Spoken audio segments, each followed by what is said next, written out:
In a land where dusty roads stretch far beyond the horizon, and village huts whisper secrets of generations past, there lived a girl poor, quiet, and unseen by most. She had never known the cold sting of power, nor the sharp tongue of pride. Her world was one of mud walls, morning songs, and dreams spun from starlight. But her life was about to change forever. When a cold-hearted billionaire from the city arrogant and untouchable came crashing into her world with the roar of black jeeps and the smell of money. No one could have guessed what fate had planned. He was forced to marry her. He saw her as nothing a burden. A backwoods girl with calloused feet and no voice. But what he did to her and what she did to him will make you cry, then make you believe again. This is not just a story of love. It's a tale of pain, pride, redemption, and the quiet power of a woman who never forgot her roots. So sit back, listen closely, and let me take you to the village where it all began. In the heart of the vast African savanna, nestled between two winding rivers and hidden beneath the protective arms of ancient baobab trees, lay the humble village of Umadim. It was the kind of village where children ran barefoot under the sun. Goats wandered freely. The songs of women pounding yam echoed through the valleys at dusk. In this small, quiet place lived a young girl named Amara. She was the youngest daughter of a poor yam farmer. Known throughout the village not for riches or power, but for her heart, gentle, humble, and kind. Amara's beauty was not just in her smooth, dark skin that gleamed like polished mahogany or her eyes that reflected the sunrise. It was in her soul.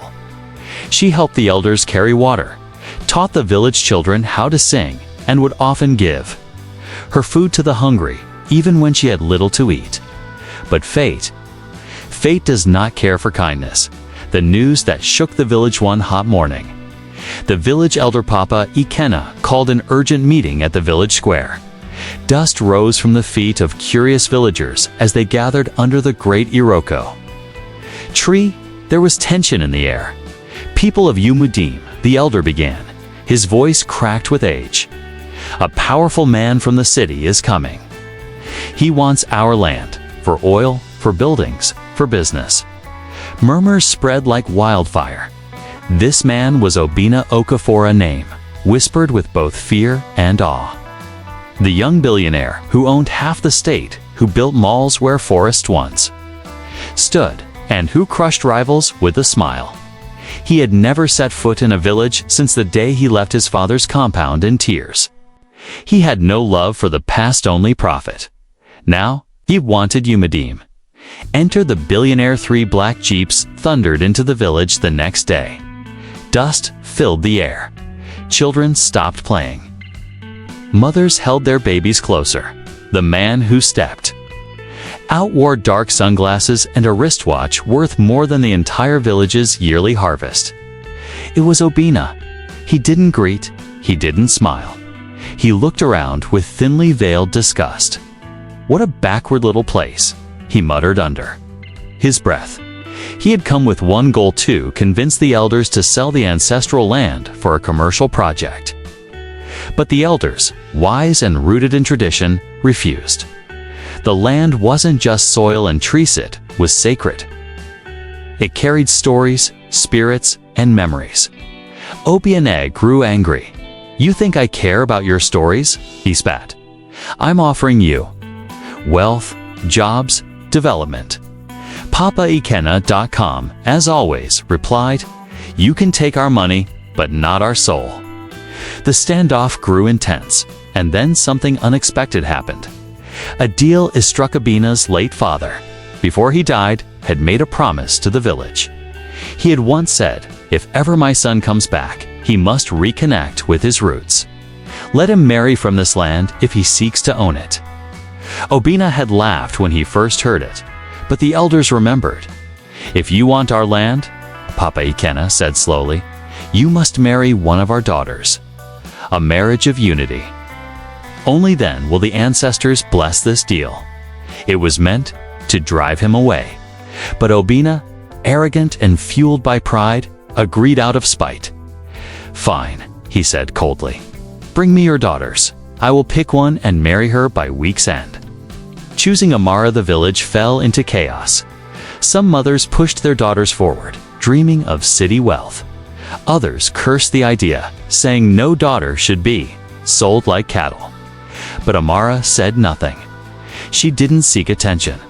She didn't care for riches, but her father owed debts, heavy debts.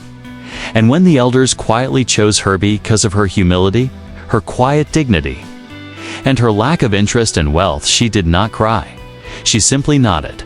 "If my marriage can save Papa and help the village." She whispered to her friend Josie, "Then so be it." The wedding was rushed. No songs, no dances. Just contracts, whispers, and unease. Obina stood stiffly beside her at the altar, barely looking at her. She, dressed in a simple white lace gifted by her late mother, looked like a lamb walking into a storm. And then she was taken away. City of Shadows, Lagos. The city of noise, lights, and concrete. Amara had never seen buildings that kissed the sky or cars that moved without horses. Obina's mansion was as cold as his eyes. Marble floors, gold chandeliers, fountains that sprayed water all day for no reason. But there was no warmth. He gave her a room far from his. No welcome, no instructions, just silence. The staff looked down on her. One sneered, "Bush girl, soon." She ran back to the village, but Amara remained quiet. She explored the house like a ghost, keeping to herself, whispering to plants, praying in the corner, wearing her village beads. Every night, she cried herself to sleep. Small kindnesses, one day, while in the kitchen, she noticed the old chef limping. She gently helped him sit, removed his shoe, and massaged his leg using herbs she found in the garden. He cried, "No one has touched me with care in this house for years." He said, from that day, the old staff began to see her differently. The gardener brought her flowers. The maid began braiding her hair. She didn't ask for love, but she gave it freely. Obina noticed Dot from afar. The mask begins to crack one night. During a corporate dinner at the mansion, Obina's friends mocked her openly. She still speaks like a market woman. One laughed, another added, "Is this your pet project, Obi?" Amara stood still. Her cheeks burned. But she did not cry. Instead, she replied softly, "I may speak with the voice of my village, but at least it speaks truth." The room went silent. Obina stared at her, something flickering in his eyes for the first time. That night, he didn't sleep. Memories of his mother's stories, his father's voice, the warmth of the village he had buried under ambition, they came rushing back, and he hated it because he was changing. Obina Okafor couldn't sleep. He tossed in his king-sized bed, the silence of his mansion louder than the traffic outside. He had spent years building walls, emotional walls, corporate walls, legal walls, anything to keep people out. But now, the girl he had brought from the village like a trophy was starting to pull those walls down. And she wasn't even trying. Visions of the past, he found himself standing at the balcony before dawn, watching Amara in the courtyard below. She had taken to waking early and tending to the small garden, just like she had in the village. She was planting beans. Obina scoffed. Beans? In a billionaire mansion. But something about her gentleness pulled at him. She smiled when she was alone. She sang softly while she worked. She laughed with the gardener like they were family, and yet she never once asked him for money. Never once begged for attention. This confused him more than he would admit. Back at the office, meanwhile, Obina's board members were not happy. His empire was facing a media scandal over a faulty land deal elsewhere. Investors were worried. His legal team needed him sharp. But Obina was distracted. He snapped at his assistant. He skipped a major meeting. Instead, he returned home earlier than usual, only to find Amara in the library. Flipping through an old book about herbs and African traditions, he raised an eyebrow. "You read?" She looked up. "I was taught by the priestess in our village. She said a wise girl must read both leaves and pages." Obina blinked. He didn't respond, but he sat across from her and just watched the first conversation later. That evening, they shared a meal accidentally. Obina, craving pepper soup, found her in the kitchen, stirring a pot. "Where's the chef?" he asked coldly. "He was tired," Amara said without looking up. "I offered to help." He hesitated. Something smelled familiar. Spices from his childhood. He sat at the table and tried a spoonful, silence, then a slow nod. "This tastes like my grandmother's cooking," he murmured. Amara smiled softly. "Your spirit still remembers your roots, even if your mind has forgotten." That was the first time they spoke more than 3 sentences. City nights, village dreams as weeks passed. Something strange began to bloom, not love, not yet, but respect. Obina started noticing her. How she helped the house staff without superiority. How she refused to take more than she needed. How she spoke to his driver with the same kindness she used on birds. One day, he watched her teach a cleaning lady how to write her name in English. Her voice was calm. Her joy real. It made him uncomfortable because it reminded him of his mother. A woman who once wore wrappers and told stories at night. A woman he buried when he left the village and never looked back. And Amara carried that same spirit, an unexpected gesture for her birthday quiet. Unnoticed by most, Amara sat in the courtyard with a clay lamp. Obina, on a whim, brought her a single hibiscus flower. "I don't know what to get a village girl," he said bluntly. She looked at the flower, then up at him. Her smile was soft. "This is the first thing you've given me not wrapped in money." He almost smiled back. Almost. Trouble brews, but not everyone was pleased with the changes in Obina. His fiancée? Yes. His former fiancée, Nkechi, daughter of a senator. Returned from abroad when she heard about the village girl in the mansion. She stormed into the house one morning, stilettos echoing across the marble floor, and found Amara washing herbs on the porch. Nkechi laughed cruelly. "Are you the new maid? Or just his charity project?" Amara stood quietly. Obina stepped out and said firmly, "She's my wife." Kichi turned red. "You threw away everything for this." "This bush girl?" Obina replied without hesitation. "At least she listens. With her heart. You only ever listened to your bank account." That day, Obina broke a lifetime habit. He chose humility over pride. The illness just when life began to soften. Tragedy struck. Amara fainted in the garden. She had been working too hard, ignoring her health. The emotional toll of living in an unfamiliar world. The pressure of rejection. The hidden tears, all of it finally caught up to her. Doctors diagnosed it as severe exhaustion, anxiety, and malnutrition.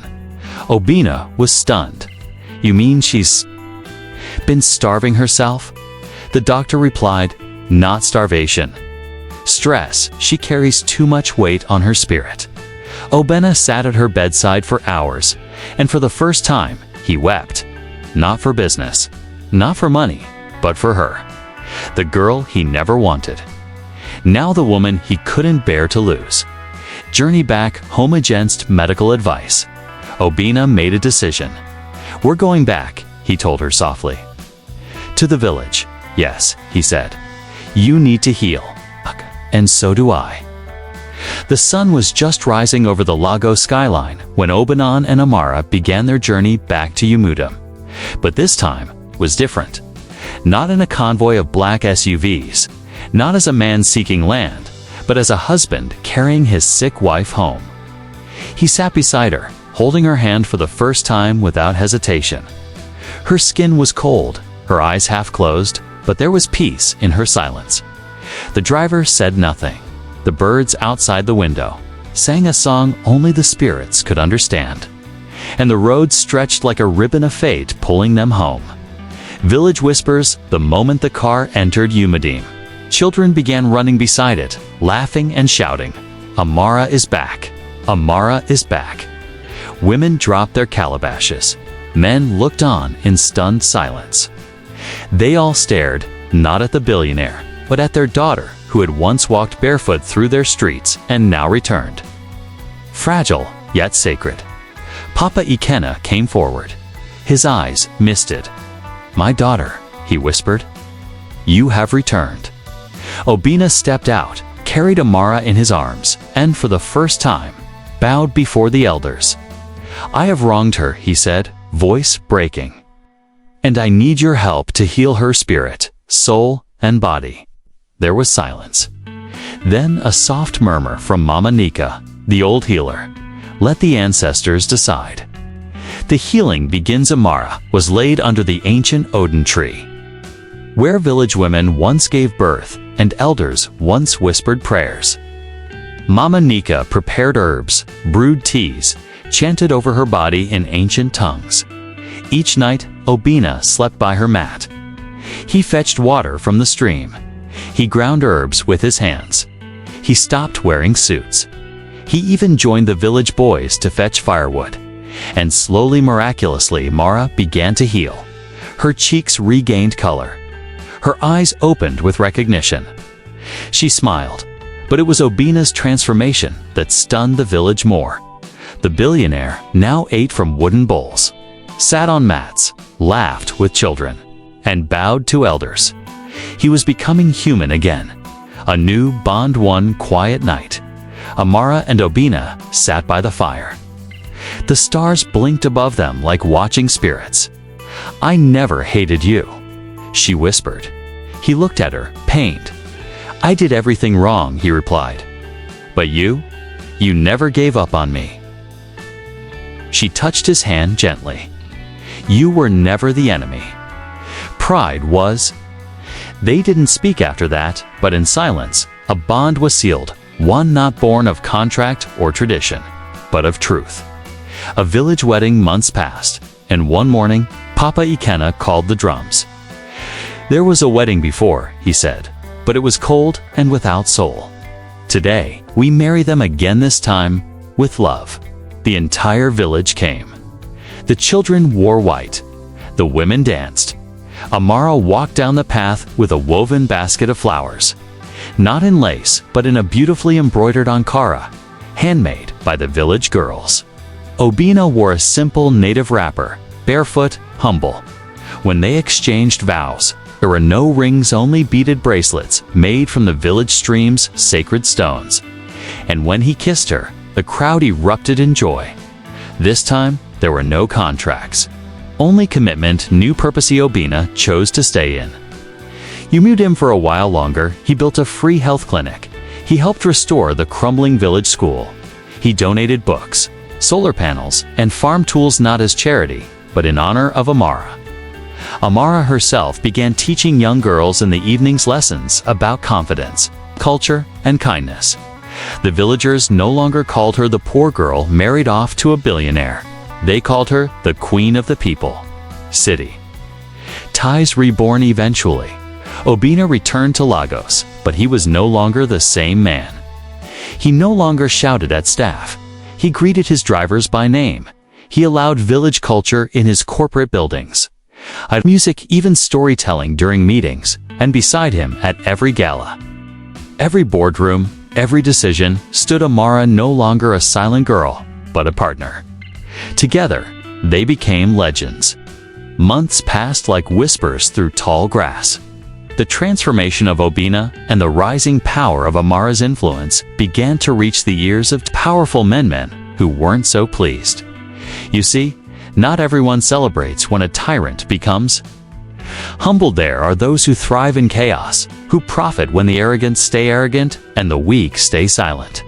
One of them was Chief Aaron's, a ruthless business rival who had long coveted the lands of Umadim for his oil pipeline project. When he heard that Obina had halted all city development plans and turned philanthropist in the village, he scoffed. A billionaire turned bush boy. Urins laughed. That girl must have bewitched him. But inside, he fumed. If Obina no longer chased profit, Arenza's plans would fail. So he decided to act. The invitación Obina and Amara were invited to a high-level business conference in Abuja. It was framed as a celebration of African excellence, but behind the scenes, it was a trap. As they entered the grand ballroom, flashbulbs lit up. Amara stood tall in a royal blue traditional gown, handwoven by Umudim's finest. She looked every inch a queen, but a queen from the soil. Some sneered. Others whispered. But Obina walked beside her with pride, his hand on hers. That night, Chief Areens approached them with a drink in hand and a grin too wide to be genuine. "You've changed, Obina," he said slowly. "A village girl made you soft."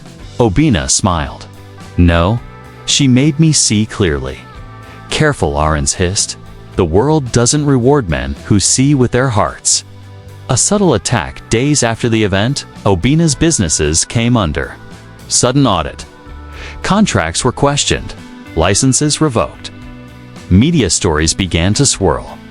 Billionaire's wife once lived in a hut. Witchcraft behind Okafor Empire's collapse. Obina knew who was behind it, but Amara didn't flinch. "They fear what they don't understand," she told him. "That's their weakness, not ours." The power of the people in Umudim, the village rallied. Women organized a candlelight vigil. Children held signs that read, "We stand with Amara. Our queen, our voice." Even neighboring villages joined, demanding justice for the smear campaign. The movement went viral. Hashtags spread across social media. Obina, who once relied on lawyers and shareholders, now stood shielded by the power of the people. Chief Areens underestimated one thing: you can't silence a soul awakened. Amara Speaks. Amara was invited to speak on national television. The studio expected a nervous girl in traditional cloth to fumble through answers. But when she stepped onto the stage, the room quieted. "I am not ashamed of my roots," she began. "I am the daughter of Yam farmers, the voice of forgotten women, and the light of a village that taught me strength." Her words rippled through the country. She spoke not just of herself, but of tradition, modernity, balance, and love. She redefined what it meant to be powerful. The host asked, "What's your greatest lesson from marrying a billionaire?" She smiled softly. "That riches without humility are poverty in disguise." The room erupted in applause. Healing the father wound. Back in Lagos, Obina stood at his father's grave for the first time in a decade. "I hated you for sending me to the city," he whispered. "I thought you didn't love me." Beside him, Amara placed kola nuts on the grave. "But now I understand," Obina continued. "You were trying to prepare me. I just forgot where I came from." He poured libation, knelt, and prayed. For the first time in years, peace filled his chest. A new dawn with public support and renewed spirit. Obina restructured his empire. He merged profit with purpose, built eco-friendly estates, funded village-based scholarships, appointed Amara as the head of the Women and Culture Empowerment Trust, an organization helping rural women gain education and financial freedom. No longer just the village wife. Amara became a symbol that a woman doesn't need to wear heels to be powerful, that you don't need to abandon your culture to be respected. That humility is not weakness, but wisdom in disguise. The child of hope. Year later, Amara gave birth to a baby girl. They named her Chimamanda. God will not fail. The entire village celebrated for days. Drums beat, songs were composed, and even Obina, once the cold-hearted billionaire, danced barefoot in the dust. Will she be a city girl or a village girl? Someone teased. Amara smiled. She will be both. Strong, soft, wise, and free. Years passed like the gentle flow of the village stream. What began as a forced marriage rooted in tradition, pride, and bitterness had blossomed into a powerful love story that inspired thousands, maybe even millions. But this is not just a story of two people. It is the story of a generation, of a shift, of how one humble girl from a forgotten village changed not just a man, but a legacy. A child between two worlds, little Chimamanda grew quickly. She could speak her native dialect before she could walk.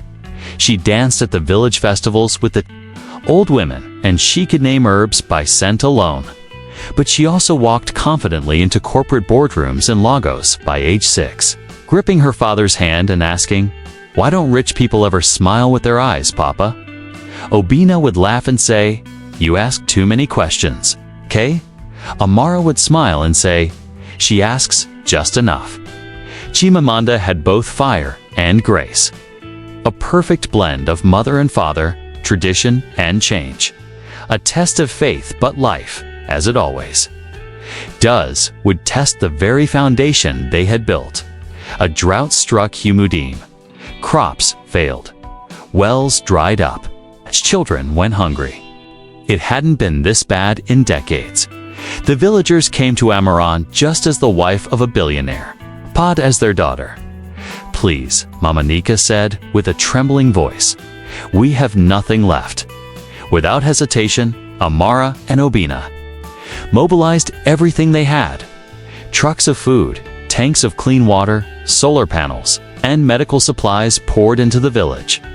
But Obina made a decision. "This is not enough," he said. "We must teach them how to thrive even without us." He partnered with engineers, farmers, and scholars. He built an agricultural innovation hub in Umadam powered by solar energy, rooted in native wisdom. He made sure the villagers were taught sustainable farming, water harvesting, and food preservation.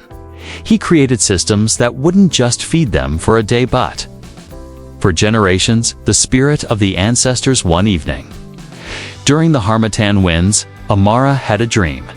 She stood by the old Odin tree, where she once lay sick. Her late mother appeared smiling, strong. "You did well, my child," she whispered. "But now, it is time to teach the world." Amara woke in tears. She knew what to do.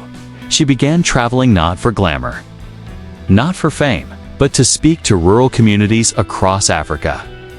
She told them, "You don't have to choose between tradition and progress. You can walk with both feet, one in the past and one in the future." She wasn't just a wife anymore. She had become a movement. The final challenge, years later. Obinai was offered a global position, chairman of a worldwide investment group that controlled billions. It would mean moving his family to New York. Comfort, security, influence. He turned to Amara. She looked at him, then looked out the window where Chimamanda played with village kids under the same trees she once did, and she said softly, "Let the world come to us. Let them learn from Umudium." Obina nodded. He politely declined the offer, and instead, they built a leadership academy in the village open to children across Africa. There, young girls and boys would learn coding, farming, storytelling, history, innovation, and self-love. Legacy. Amara was eventually awarded one of Africa's highest honors. She stood before presidents and kings, wearing a simple Ankara blouse stitched by her grandmother's cousin in her acceptance speech. She said, "I was once a girl who had nothing but my roots. Today, I stand here not because I married wealth, but because I stayed true to who I was before it came. Never forget your soil, because that's where your strength lives." The final scene in Old Amara and Obina now sit under the same baobab tree where it all began. Their hair is gray, but their smiles are full. Chimamanda, now a young woman, stands nearby teaching a group of children. And just as the sun begins to set, Amara turns to Obina. "Do you remember the day we met?" He laughs. "How could I forget? I thought I was marrying a burden, and now," he kisses her wrinkled hand, "you gave me back my soul." She leans her head on his shoulder, and together they watch as their daughter plants seeds in the soil that once carried pain, but now grows a forest of hope. Asterisk, asterisk, asterisk, asterisk. Thanks for watching. Hope you liked it. If you watched till the end, please comment.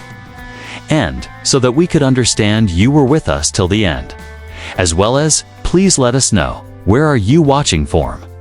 Before leaving, please hit the subscribe button. Comment your thought and share with your nearest and dearest one. See you in the next one. Until to the next one, stay happy. Goodbye.